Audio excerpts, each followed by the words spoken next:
قل هذه سبيلي أدعو إلى الله على بصيرة أنا ومن اتبعني وسبحان الله وما أنا من المشركين۔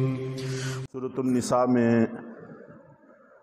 سب سے پہلا حکم جو ہم لوگوں کی طرف متوجہ ہے وہ صلہ رحمی سے متعلق ہے۔ صلہ رحمی کا مطلب یہ ہے کہ اللہ تعالیٰ نے جو ہمارے درمیان رشتے ناتے قربتیں قائم کی ہیں ان کا خیال رکھنا اور نظر انداز کرنے سے پرہیز کرنا، قطع رحمی نہ کرنا۔ چنانچہ نبی پاک صلی اللہ علیہ وسلم نے احادیث کے اندر اس پر بڑی ترغیب بھی دی ہے اور قطع رحمی پر بڑی وعیدیں بھی ارشاد فرمائی ہیں۔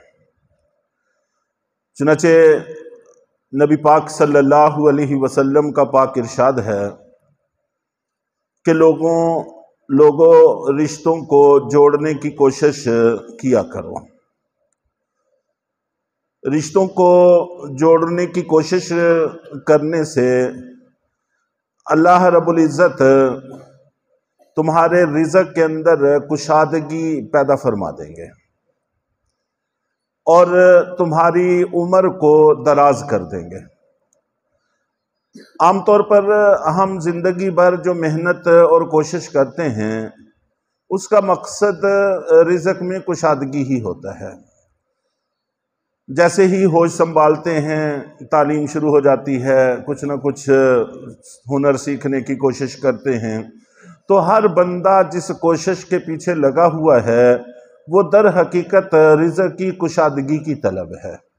اور اللہ کے رسول صلی اللہ علیہ وسلم بہترین عمل ارشاد فرما رہے ہیں کہ صلہ رحمی کرنے سے رزق میں کشادگی ہوتی ہے۔ جو شخص بھی چاہے کہ میرے رزق میں کشادگی ہو اور میری عمر دراز ہو، عمر کا دراز ہونا یہ بھی ہر بندہ پسند کرتا ہے، تو اس کو چاہیے کہ وہ صلہ رحمی کیا کرے۔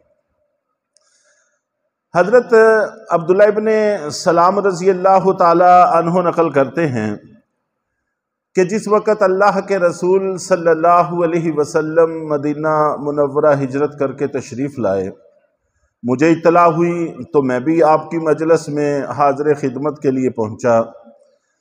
تو جو سب سے پہل لفظ آپ صلی اللہ علیہ وسلم کے میرے کانوں میں پڑے وہ یہ تھے، جن میں اللہ کے نبی صلی اللہ علیہ وسلم نے 4 باتوں کا حکم ارشاد فرمایا۔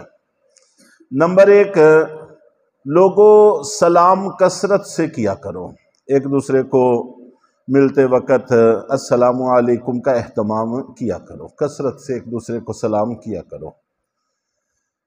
چنانچہ کثرت سے ایک دوسرے کو سلام کرنا یہ در حقیقت جنت کا معاشرہ ہے۔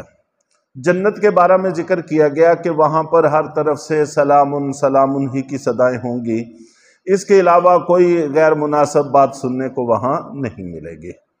تو ایک دوسرے کو کثرت سے سلام کیا کرو۔ نمبر 2، کہ اللہ کی رضا جوئی کے لیے، اللہ کو راضی کرنے کے لیے لوگوں کو کھانے کھلایا کرو۔ خاص طور پر اس وقت رزق کی بڑی تنگی تھی، ہجرت کر کے آئے تھے، صحابہ کرام بے سر و سامان تھے، تو ایسے میں اس کی اہمیت اور بھی زیادہ بڑھ جاتی ہے، اور ویسے تو کسی دور میں بھی اس کی اہمیت کم نہیں ہوتی۔ تو آپ نے ارشاد فرمایا کہ کھانے لوگوں کو کھلایا کرو، اور اس میں مقصد اللہ کی رضا جوئی ہونی چاہیے۔ نمبر 3، جو ہمارے موضوع سے متعلق ہے، آپ نے ارشاد فرمایا کہ صلہ رحمی کیا کرو، رشتے ناتوں کا پاس کیا کرو۔ اور چوتھی بات ارشاد فرمائی کہ ایسے وقت میں نماز کی طرف متوجہ ہوا کرو جس وقت عام لوگ سو رہے ہوں، نیند کے مزے اڑا رہے ہوں۔ اگر تم یہ کام کر لو گے تو پھر بڑی سلامتی کے ساتھ اور بغیر کسی رکاوٹ کے جنت کے اندر پہنچ جاؤ گے۔ تو گویا کہ صلہ رحمی ان کاموں میں سے ہے کہ جس میں اللہ تعالیٰ جنت کا راستہ آسان فرما دیتے ہیں۔ اسی طرح نبی پاک صلی اللہ علیہ وسلم کا ارشاد ہے، ام المومنین حضرت میمونہ رضی اللہ تعالی عنہ نے ایک دفعہ اپنی ایک باندی کو آزاد کیا، اور اسلام کے اندر باندیوں کو، غلاموں کو آزاد کرنے کی بڑی اہمیت ہے، بڑی ترغیب ہے۔ چنانچہ مسلمانوں پر تقریباً جتنے بھی کفارات واجب ہوتے ہیں، کوئی غلطی ہو گئی، قسم اٹھا لی، توڑنا چاہتا ہے، پوری نہیں کر سکتا تو قسم توڑ دے، تو سب سے پہلی چیز یہ ہے کہ غلام آزاد کرے۔ اسی طرح روزے کا مسئلہ ہے، زہار کا مسئلہ ہے، قتل خطا کا مسئلہ ہے، بے شمار مسائل ہیں جہاں پر بھی کوئی کفارہ واجب ہوتا ہے تو سب سے پہلا نمبر غلام کے آزاد کرنے کا ہوتا ہے۔ تو غلام آزاد کرنے کی بڑی اہمیت ہے۔ ام المومنین حضرت میمونہ رضی اللہ تعالیٰ عنہ نے اپنی باندی کو آزاد کیا۔ اللہ کے نبی صلی اللہ علیہ وسلم کو اس کی اطلاع ملی تو آپ نے اپنی زوجہ محترمہ حضرت میمونہ سے فرمایا کہ اگر تم یہ باندی اپنے ماموں کو دے دیتی، ان کو ہدیہ کر دیتی تو تمہیں زیادہ ثواب ملتا۔ تو آزاد کرنے کا ثواب بھی بہت زیادہ ہے، لیکن صلہ رحمی کا درجہ اس سے کہیں بڑھا ہوا ہے۔ تم اگر اپنے ماموں کو یہ ہدیہ کر دیتی، آزاد نہ کرتی، تو تمہیں ثواب اس پر زیادہ ملتا۔ تو اس سے بھی اندازہ لگایا جا سکتا ہے کہ صلہ رحمی کتنا اہم معاملہ ہے اور اس کی کتنی اہمیت ہے شریعت کے اندر۔ اور آپ نبی پاک صلی اللہ علیہ وسلم نے یہ بھی ارشاد فرمایا کہ جب تم کسی کی مدد کرتے ہو تو وہ ایک صدقہ ہی ہے۔ بلا شبہ صدقہ بھی بہت بڑی چیز ہے، بلائیں ٹلتی ہیں، بہت سارے مسائل سے انسان بچتا ہے، رزق میں برکت ہوتی ہے۔ اللہ تعالیٰ کے ہاں یہ ایک قرض تصور کیا جاتا ہے جو اللہ تعالیٰ بڑھا چڑھا کر عطا فرماتے ہیں، دنیا میں بھی دیتے ہیں اور آخرت میں بھی عطا فرماتے ہیں۔ تو اس کے بڑے فضائل ہیں، یہ کوئی چھوٹا عمل نہیں ہے۔ لیکن اگر یہی کام اپنے کسی قرابت رکھنے والے عزیز اور رشتہ دار کے ساتھ کرو تو صدقے کا بھی اجر ملے گا اور اس کے ساتھ ساتھ صلہ رحمی کا ثواب بھی ملے گا۔ تو گویا کہ یہ عمل دو چیزوں پر مشتمل ہے، دو امروں پر مشتمل ہے۔ تو اس سے بھی ظاہر ہے کہ یہ بات واضح ہوتی ہے کہ اس کی کوشش کرنی چاہیے۔ اسی طرح اللہ کے نبی صلی اللہ علیہ وسلم نے کچھ وعیدیں بھی ارشاد فرمائی ہیں کہ اگر کوئی شخص حقوق قرابت کی رعایت نہیں کرتا تو وہ جنت میں داخل نہیں ہوگا، رشتہ داریوں کا پاس نہیں کرتا اور ان کے حقوق کا پاس نہیں کرتا تو یہ جنت میں داخلے کے اندر ایک بہت بڑی رکاوٹ ہے۔ جہاں پچھلی حدیث میں آیا کہ پاس کرنے سے جنت کا داخلہ آسان ہو جاتا ہے اور ان کا لحاظ نہ رکھنے سے جنت کا داخلہ مشکل بھی ہو جاتا ہے۔ اور ایک حدیث سے یہ بھی معلوم ہوتا ہے کہ قطع رحمی کرنا، تعلقات رشتہ داریوں کو توڑنا، یہ ایسا عمل نہیں ہے کہ جس سے صرف اپنے آپ کو نقصان پہنچتا ہے، بلکہ اس سے پوری قوم، پوری برادری کو نقصان پہنچتا ہے۔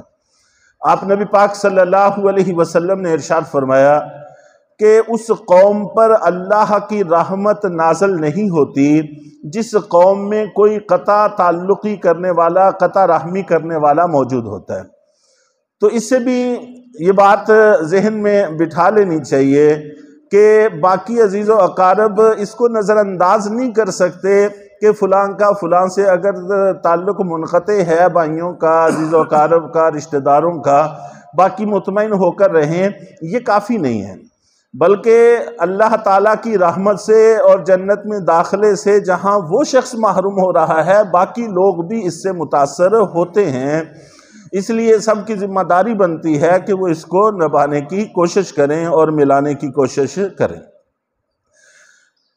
اور دوسری بات جو یہاں پر خاص طور پر ذکر کرنی تھی کہ نبی پاک صلی اللہ علیہ وسلم کی احادیث سے بھی یہ بات معلوم ہوتی ہے اور قرآن پاک کی آیت میں بھی یہاں پر یہ بات واضح ہے کہ اللہ رب العزت نے حضرت آدم علیہ السلام کی پسلی کے آخری کنارے سے اماں جان حوا کو پیدا کیا، اور جس وقت پیدا کرنے لگے تو حضرت آدم علیہ السلام پر نیند کا غلبہ ہو گیا، وہ سو گئے۔